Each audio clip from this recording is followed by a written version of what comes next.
नमस्ते दोस्तों, स्वागत है आपका आज की कहानी में। मैं हूं आपका दोस्त और स्टोरी टेलर आरवी। आज की कहानी है एक 8 साल के ऐसे बच्चे की जिसे छोटी छोटी इच्छाएं पूरी करने के लिए पैसों की सख्त जरूरत थी। दिवाली आने वाली थी, उसे पटाखे खरीदने थे, एक सुंदर कमलदान चाहिए था, लेकिन घर के बड़े उसकी किसी बात पर ध्यान नहीं देते थे। फिर डोडू ने खुद पैसे कमाने का फैसला किया, लेकिन पैसे कमाने की उसकी कोशिश उसे एक ऐसे अनोखे रास्ते पर ले गई जहां उसके छोटे छोटे सपने, उसकी मासूमियत और उसकी चतुराई एक साथ दिखाई देती है। तो आखिर डोडू ने पैसे कमाने के लिए क्या किया और कैसे उसके हाथ सिर्फ कुछ साधारण ताड़ के पत्तों के बदले पैसे लग गए। कहानी डोडू के पात्रों का परिचय। डोडू एक मासूम 8 साल का लड़का जिसे अपनी जरूरतें, पटाखों, स्टेशनरी के लिए पैसे की सख्त जरूरत थी। Doctor Iyengar Mysore oriental library के डायरेक्टर, जो पुरानी पंडुलिपियां और ताड़पत्र इकट्ठा करते हैं और डोडू के लिखे पत्रों को सहृदय से खरीदते हैं। डोडू के पिता एक सख्त अनुशासन प्रिय व्यक्ति, जो डोडू के कबाड़ वाले बक्से की चीजों को बार बार बाहर फेंकवा देते हैं। डोडू के बड़े भाई, जिनके सिगरेट के खाली डब्बे डोडू इकट्ठा करता रहता है और जिनसे डोडू को डॉक्टर आयंगर के बारे में पता चलता है। डोडू की बहन जिसके बक्से से डोडू छुपकर रंग बिरंगे धागे निकालता है। डोडू के चाचा, मद्रास वाले चाचा, डोडू के रिश्तेदार, जिन्होंने उसे व्यापार करने के लिए 1 रुपए दिया था। नारियल के पेड़ पर चढ़ने वाला व्यक्ति, नारियल के पेड़ों से कीड़े साफ करने वाला मजदूर, जिससे बातचीत करके डोडू को ताड़ के पत्रों का विचार आया था। क्रोधी पड़ोसी, डोडू की स्टैम्प की दुकान का एक खरीदार, जो मुनाफा कमाने पर डोडू को पुलिस की धमकी देता है। लाइब्रेरी का चपरासी, मैसूर ओरिएंटल लाइब्रेरी का सुस्त कर्मचारी, जो दरवाजे पर सोता रहता है। मूंगफली बेचने वाली बुढ़िया, एक विक्रेता जिससे डोडू अपनी पहली कमाई 4 आने से 3 पैसे की मूंगफली खरीदता है। तो आइए दोस्तों, सुनते हैं आर के नारायण जी की बेहद मजेदार और दिलचस्प कहानी डोडू। डोडू 8 साल का था। उसे पैसों की सख्त जरूरत थी, लेकिन छोटा होने के कारण कोई उसकी पैसे की जरूरत पर ध्यान नहीं देता था। उसे बहुत सी चीजों के लिए पैसे चाहिए थे। दिवाली आ रही थी और छुड़ाने के लिए बहुत से चाइनीज पटाखे लाने थे। एक बढ़िया सा कमलदान लाना था, जिसके लिए स्कूल के मास्टर साहब छड़ी उठाकर बार बार कहते रहते थे। डोडू को अपने बड़ों पर विश्वास नहीं था। वे उसकी मांगों पर ध्यान नहीं देते थे। उनकी अपनी जेब पैसों से खनकती रहती थी, फिर भी वे देने के मामले में बेहद कंजूस थे। उनका बस चलता तो एक भी पैसा जेब से ना निकलता। डोडू का दफ्तर एक लकड़ी का बड़ा सा बॉक्स था, जो हमेशा खुला पड़ा रहता था। किसी भी वक्त जब उसका मन करता, वह दफ्तर में काम करने लगता। जब उसे कोई गंभीर बात सोचनी होती तो वह बक्से के भीतर घुसकर बैठ जाता। उसमें रखी चीजें इतनी कमजोर नहीं थी कि इस बच्चे की वजह से टूट फूट जाए। घर की सब बेकार हुई चीजें इस बक्से में डाल दी जाती थी। हर शाम डोडू घर का चक्कर लगाता और इस तरह की चीजें इकट्ठा करता। उसके पिता के कमरे में जो कूड़ादान था, उसमें इस तरह की चीजें बहुत मिलती थी। आकर्षक किताबों के कवर, जिल्द चढ़ाने वाले भूरे रंग का कागज, बड़े लिफाफे, चमकते हुए सूची पत्र, भूरे रंग के धागों के टुकड़े, अपने बड़े भाई की खिड़की के नीचे गोल्ड फ्लेक्स सिगरेट के डिब्बे, चमकते हुए उनके भीतर रखे कागज, रेजर ब्लेड, कार्डबोर्ड के डिब्बे मिलते थे। जब उसकी बहन घर पर नहीं होती, वह उसका बक्स खोलता और रंग बिरंगी धागे निकाल लेता। इस तरह बक्से का सामान दिनों दिन बढ़ता चला जाता था। सप्ताह के अंत में बक्सा ऊपर तक फंस जाता था और चीजें ऊपर तैरने लगती थी। हालांकि यह घर का सबसे बड़ा बक्सा था। जब यह ठसाठस हो जाता और चीजें बाहर निकलकर दीवार तक फैल जाती और पास में रखे कोट के स्टैंड तक उसकी लाइन बन जाती, तब पिता की उस तरफ नजर जाती। डोडू कुछ समय बाद आने वाले पिता के इस ध्यान देने से डरता रहता था, क्योंकि तब वे इसकी सारी चीजें बगल की गली में बने कूड़े घर में उठवा देते। फिर पिता की नजर इस काम से हटते ही डोडू गली में जाता और अपनी पसंद की बहुत सी चीजें निकाल कर ले आता था। घंटे भर तक इसीलिए उसका दिल टूटा रहता। लेकिन पिता की डाक हर रोज आती थी और बहन भी रंगीन धागे खरीदती ही रहती थी और उसका बड़ा भाई तो हमेशा ही सिगरेट पीता रहता था।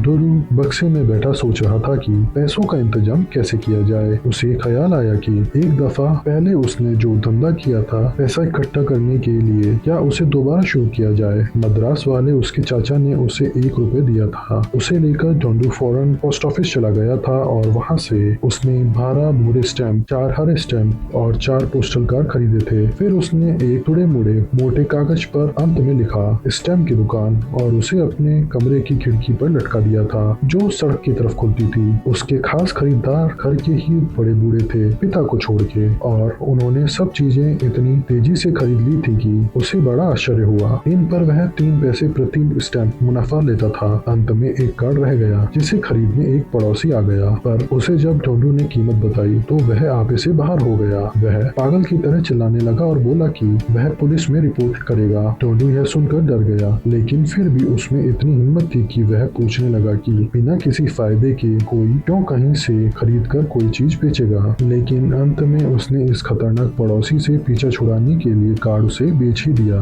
नतीजा यह हुआ कि लाभ से मिली रकम को बराबर इस तरह बिक्री करने का उसका सपना चकनाचूर हो गया। उसे लाभ नहीं हुआ और वह लगाई गई पूंजी भी गवा बैठा। उसे कोई ऐसा छेद भी नहीं दिखाई देता था जिससे उसका पैसा बहकर बाहर निकल गया हो। वह अपने आप ही खत्म हो गया था। बड़ों ने उधार पर खरीदी की कि बाद में पैसा चुका देंगे। कई के पास रोजगारी की भी कमी थी। फिर डोरू इस व्यापार के बारे में भूल भाल गया था कि एक शाम एक आदमी घर आया और 10 आने के स्टैम्प और 16 पोस्ट कार्ड मांगने लगा। पिता ने उसे वापस कर दिया, पर उसने कहा कि खिड़की पर लिखा है, इसीलिए वह ये लेकर ही रहेगा। पिता ने बोर्ड उतारकर फाड़ डाला और डोरू को फटकारा। डोरू बोर्ड उतारना भूल गया था, हालांकि उसने तय कर लिया था कि यह काम बंद कर देगा।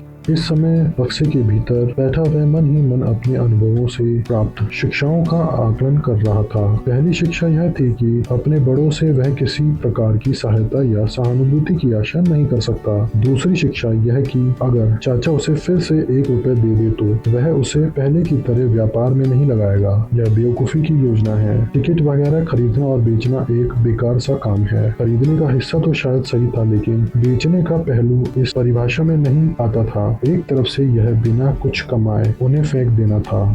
खिड़की के बाहर नजर डाली तो उसने नारियल के पेड़ पर एक आदमी को चढ़े देखा जो उनके कीड़े साफ कर रहा था। डोरू बॉक्स से कूदकर बाहर निकलता है और उसके पास जा पहुंचा। हाय हाय, उसने ऊपर देखकर आवाज लगाई। तुम रोज इससे कितना कमाते हो? करीब 2 रुपए, उसने पेड़ के ऊपर से जवाब दिया।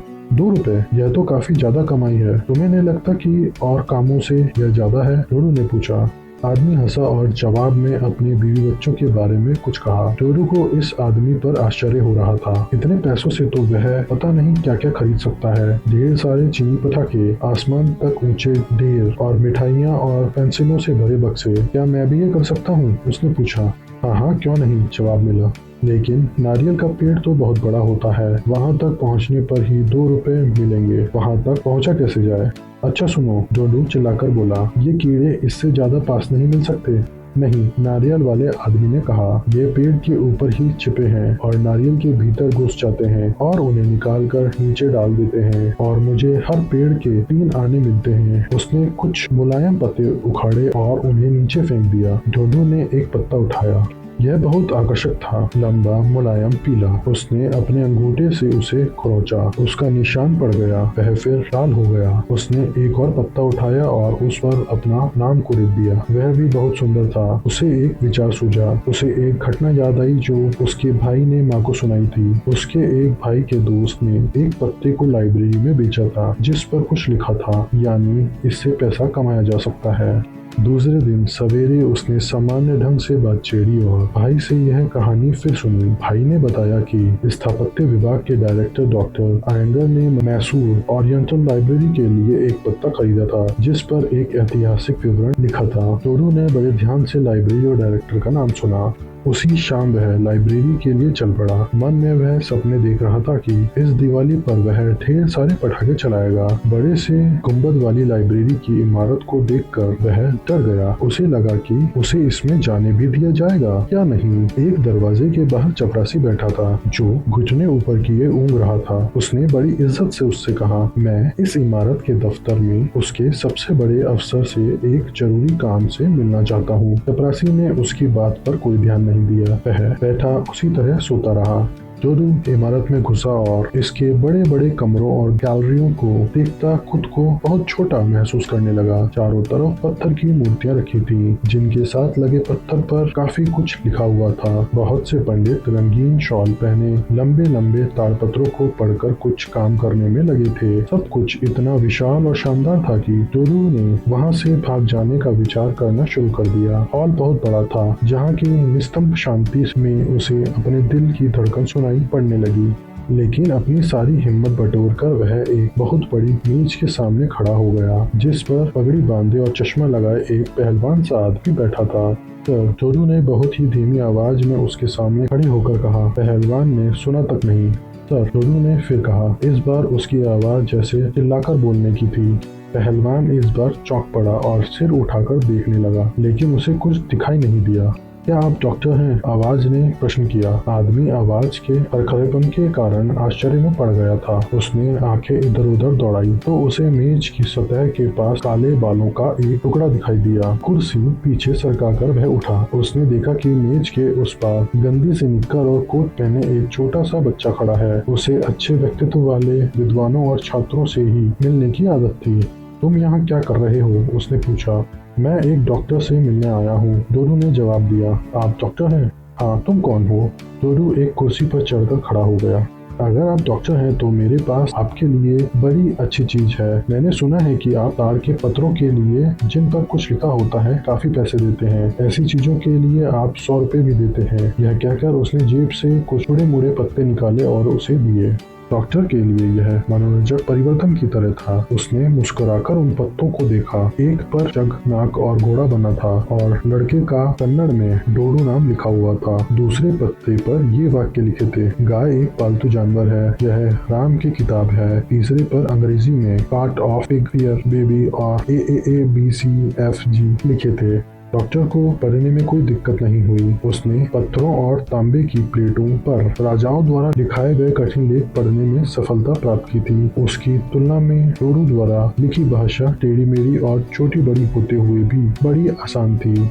पढ़ने के बाद वह सीधा होकर बैठ गया और जोर जोर से हंसने लगा। जोरू को यह बुरा लगा। उसने अपने से कहा कि डॉक्टर को इस पर हंसने की जरूरत नहीं है। अगर उसे पत्ता नहीं चाहिए तो वह उसे वापस कर दे। जोरू उन्हें ले लेता और किसी और डॉक्टर से बात करता, लेकिन उसे मुंह से कुछ नहीं कहता।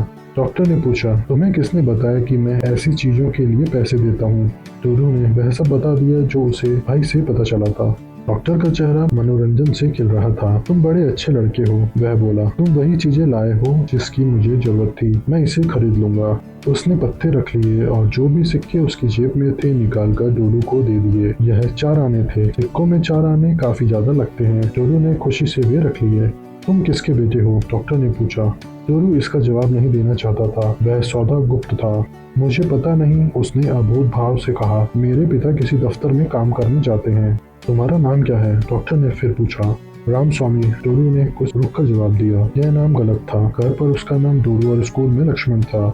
अच्छा, रामास्वामी, डॉक्टर कहने लगा। तुम घर ठीक से जा सकते हो। तुम फुटपाथ पर चलना। सड़क पर बहुत सी गाड़ियाँ चलती हैं, उस पर चलना खतरनाक है।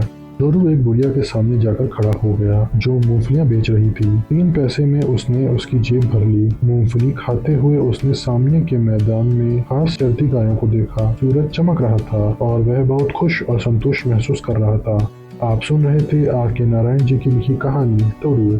तो दोस्तों, यह थी आज की पूरी कहानी। आपकी क्या राय है कमेंट में जरूर बताइएगा। अगर आपको कहानी पसंद आई हो तो इसे लाइक करें, शेयर करें और हमारे चैनल को सब्सक्राइब करना बिल्कुल न भूलें। बेल आइकन दबाइए ताकि आपको हमारे नए वीडियो की नोटिफिकेशन सबसे पहले मिले। मिलते हैं अगले वीडियो में, तब तक के लिए जय हिंद, धन्यवाद।